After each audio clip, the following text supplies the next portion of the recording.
Hello, and welcome to Section 6 of Unit 4 of International Procurement. Today we'll be discussing customs regulations and procedures. At the end of this section, you should be able to understand the meaning of customs procedures and customs regulations, and again understand how to expedite port clearing processes. So customs regulations and procedures are basically some administrative laws that enforces on importation, exportation, and transit shipments of goods. So mostly um, it relates to the customs duties, other taxes and charges, as well as the prohibitions, restrictions, and other similar controls with respect to the movement of control items across boundaries of the customs territory.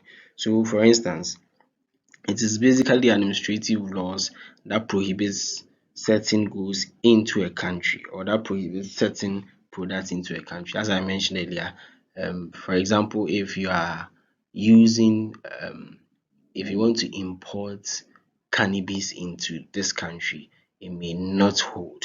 But uh, but now I don't know if they are considering how we can use these for medicinal purposes, but for cannabis, it is not, I mean, um, appropriate to export to import into this country. So, custom procedures, on the other hand, are the processes an importer goes through in clearing consignments at the port.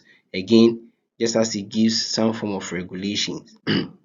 Just as customer regulations gives the administrative laws of prohibition, the procedures also gives the processes an importer have to go through before clearing consignment at the port. So these processes should be predictable, consistent and transparent, as well as aimed at facilitating trade and expediting the clearance of goods. So port clearing processes. There are mainly four ways of clearing port clearing processes. So first, you have to receive notification or you have to notify the buyer of expected arrival dates of the shipment. So you get a notification that your shipment may arrive at this day or at this time. Then you locate the shipment and then you obtain documents needed for clearing and then later you deliver to the warehouse. So notify buyer of unexpected arrival date of the shipment. So as soon as the consignment is shipped, in the case of air freight, preferably 24 hours ahead of dispatch, the seller has the responsibility of providing the buyer with, the details of the carrier carrying the products and all that. It's basically like you telling your delivery telling your customer that your delivery guy is the bold delivery guy coming, or your delivery guy is the Haptel delivery guy in red coming. Yeah, so basically, the seller gives the details to the buyer about the carrier and um, the shipment. So the seller also has to provide copies of all appropriate documents indicated in a port clearing document discussed earlier to the buyer. So that's also another important bit. In as much as you may give all the necessary, descriptions, you are supposed to add the the seller is also supposed to add various documentations to the buyer as well. So the agent provides details of the specific ports or customs warehouse to which the consignment will be cleared. So the port warehouse or the custom warehouse should also be provided. The specific details of this port warehouse should also be provided as well. Then you obtain documentations needed for clearance. As we mentioned earlier, that based on the notification, documentations might have been received by the buyer already. So the port authorities require the original copies of, to permit clearance. So provision of these documentations would give you the permits. So along with the original documents, the buyer or the clearing agent prepare customs and port authority entries, and depending on the nature of the products, other agencies may be involved for the inspection, including the Food and Drugs Board.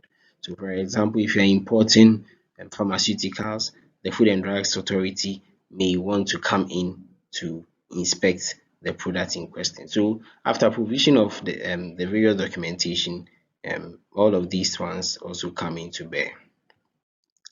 Then we come to deliver to the warehouse. So except in the case of special product that requires special storage, the consignment is kept in a general purpose port or customs warehouse until delivery. So such warehouses should be checked to ensure that they have appropriate handling and storage facilities. So for example, if you are shipping, let's say, um, a pharmaceutical product, that should be kept in a room temperature of, let's say, -5 degrees, and then the customs warehouse do not have such a section in its warehouse, then that one we may be asked to pick it up, but then it may not be kept in the storage facility of the customs warehouse. But then you should also ensure that there's appropriate handling and storage facility for the good in question. So the loading of the consignment onto trucks must be supervised by WAF officers from the import agency or authorized clearing agent. So basically, this is the work of the authorized clearing agents, where the imports, the loading of the consignment should be, I mean, um, should be looked at. So if it is, let's say, a 15 bags of cement or a container full of cement, then the movement or the consignment onto a truck should be supervised.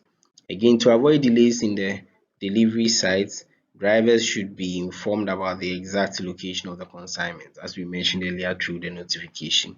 So the information should always go earlier, so that delays may delays and delivery to sites may be eliminated. When it comes to port clearing expedition or expediting. So expediting port clearing is an important function which requires either a well-organized paper-based activity monitoring system or a computerized information system supported by a well-trained and motivated employee. So our source clearing and forwarding agents are sometimes able to achieve more reports, um, rapid clearance than the importer. So a cost or benefit analysis should be carried out to establish the most suitable source to be used, either in-house or outsourced.